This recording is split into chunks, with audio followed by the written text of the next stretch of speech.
Is cruising in 2025 actually worth it? Here's a breakdown of what you need to know, including the great benefits of cruising versus some things that you really should keep in mind before you set sail. So one of the biggest benefits of cruising is the affordability and value that you get with cruising.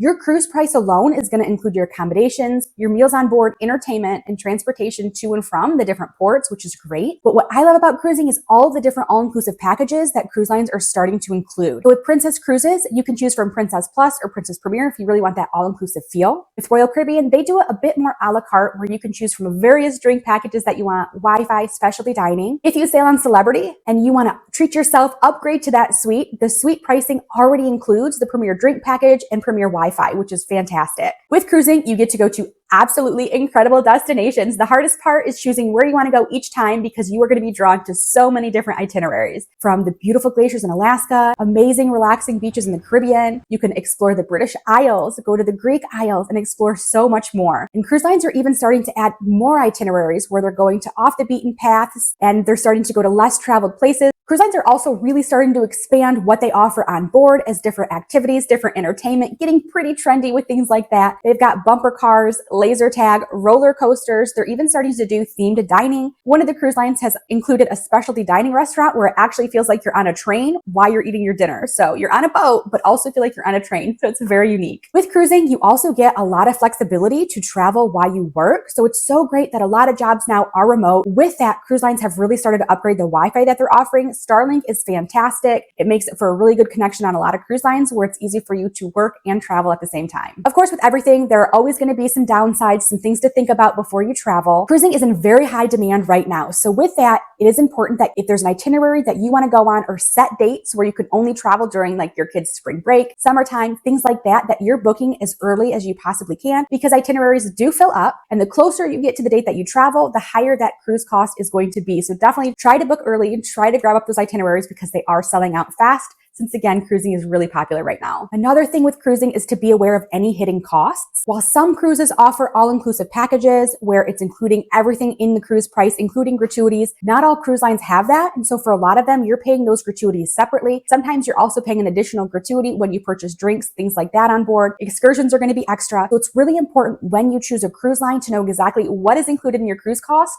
So at the end of your cruise, there's not this huge bill that you have with tons of hidden costs that you weren't aware of. Another consideration when you're cruising is, again, I mentioned that cruising is so popular right now. So with that, some of the ports are very crowded. So if you're not into crowds and you have flexibility with your schedule, try to go at non-peak season, which is also called the shoulder season. This can be before the popular season starts or even after. And that's going to help you avoid that crowding at the ports so that you can really enjoy your time. With all that being said, 2025 is definitely a great time to be cruising. The benefits far outweigh the different things that you need to keep in mind before you cruise. There are so many great destinations and itineraries to choose from, brand new ships rolling out every year. It's for sure a great time to travel. So let me know in the comments, where are you sailing for 2025? I hope this helps. I'll catch you on the next cruise.